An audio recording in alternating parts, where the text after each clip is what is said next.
Hey guys, Vimal here and welcome back to my channel. So today's video is going to be very interesting and also quite knowledgeable because I'll be giving you an insight about Intel's new 11th gen upcoming desktop CPUs, and also we'll be talking about the current PC market in 2021. So a lot of people are like very interested right now in building gaming PCs, or some of them are like even planning on buying pre-built gaming PCs, and they keep asking me in the comment section like, hey Vimal, should we go for the Intel's 10th gen CPUs or should we go for the AMD's Ryzen 5000 series CPUs? See, until previously, we creators or we reviewers, we used to suggest like, if you want best gaming performance, go for Team Blue, and if you want like best multi-threaded performance in the productivity or creativity side, go for Team Red. But that has completely changed with the introduction of Ryzen 5000 series by AMD just a couple of months ago, because with these 5000 series CPUs, AMD has taken lead in both the gaming as well as productivity section, and that is a fact because we've already tested all the 5000 series CPUs, right? So you can definitely tell that. But the problem is the pricing, guys. What happened is, with the introduction of 5000 series CPUs, the prices of AMD CPUs have like really increased compared to the previous generations, and this is also reality. That is what is happening right now. Like, look at the prices of Ryzen 5000 series CPUs. For example, take Ryzen 9 5900X. It's almost like 60 or 62,000 rupees in India. Whereas look at Intel's 10th gen i9, that costs around like 45,000 rupees. A big difference in price, right? I do agree the performance is better on AMD's processor, and they're also offering like better cores compared to Intel, but price gap is bit huge, right? And not only that, even if you take the budget ones like i5 and Ryzen 5, there also you're seeing difference around like 7 to 8,000 rupees in price, and that is making the customers, consumers, very difficult to invest that much on just one single component, because in that much price difference you'll get some other component, right? Like maybe motherboard, or you'll get a couple of extra RAMs and stuff like that. So I don't know where this will go in 2021 with their next gen CPUs.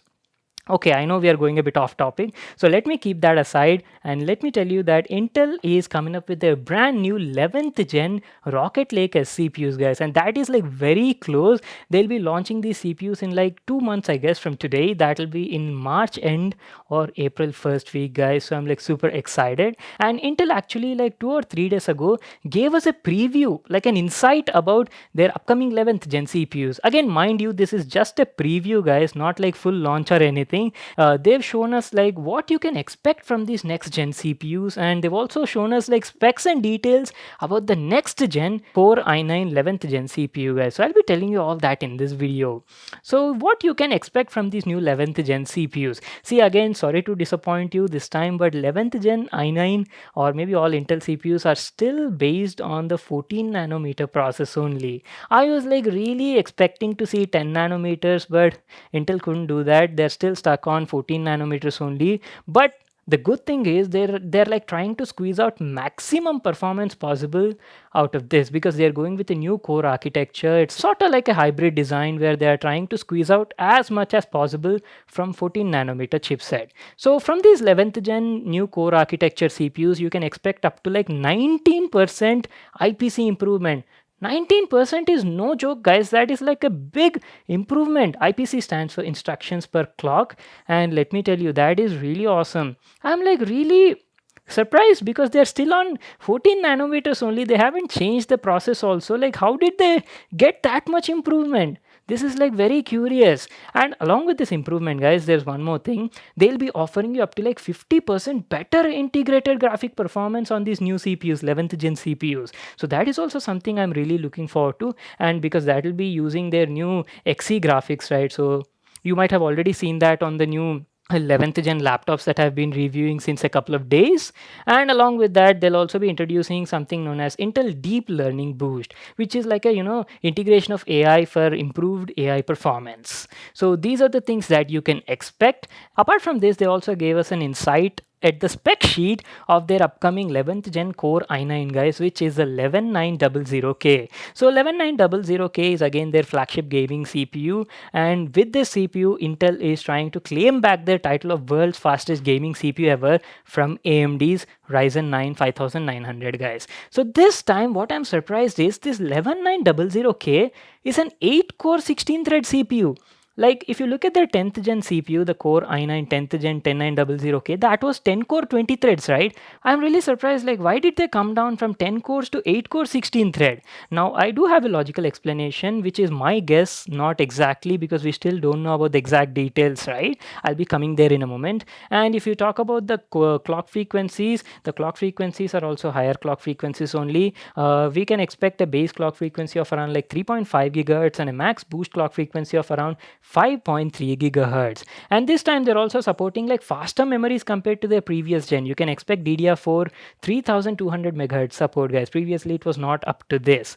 And as I've told you just now, guys, you're getting better and improved internal integrated graphics on it. And here is where my guess comes in. I've told you, right, they're trying to improve the integrated graphic performance by almost 50%, right? So maybe by reducing the number of cores and threads on the die, they're allocating that remaining space to the integrated graphics, and that is how they're able to increase the graphic performance by almost 50%. See, if you look at AMD's Ryzen CPUs, Ryzen 5000 or maybe any Ryzen, these desktop series CPUs do not come with integrated graphics. So if you suppose buy a Ryzen 5000 series CPU, you definitely have to buy a GPU along with that, because you don't have integrated graphics, right? And here this Intel CPU can be actually quite beneficial, because see, they come with integrated Xe graphics. That means you don't actually need a dedicated GPU right off the bat. That means even if you're tight on a budget while you're building a PC, you can actually manage with the integrated graphics. And with the improved 50% graphic performance, say you're able to play basic games like maybe GTA 5 or maybe esport games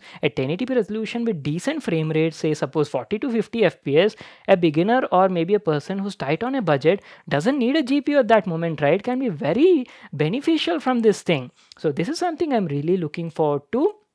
That is one nice thing. And along with that, they've also added some extra PCI lanes for the CPU. Previously we had like 16 lanes, right? Now they've added 4 extra Gen 4 PCI lanes for the CPU for direct SSD and discrete graphics attachment. So that is one nice thing. You have like a total of 20 PCI lanes for the CPU.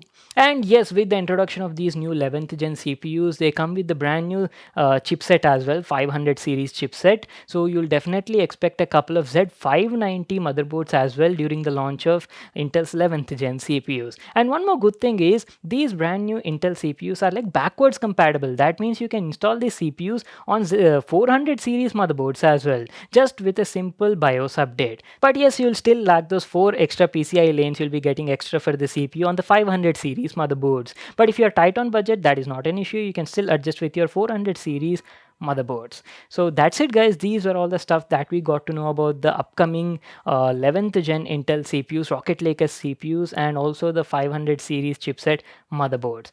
Keeping these aside, Intel also showed us some benchmarks and performance charts compared to their Ryzen 9 5900X competition as well. And the benchmarks show that Intel actually beat Ryzen, but by little margin. If you look at the graphs over here, you'll observe that in most of the AAA title games, Intel's new 11th gen i9 seems to beat the Ryzen 9 by almost only 3 to 4 percentage. And if you look at the usual esport titles, there we are seeing an improvement of around like 5 to 8%. Not a major deal, but still Intel is trying to claim back their world's fastest gaming CPU title with the launch of 11th gen CPUs. I'm like really looking forward to this.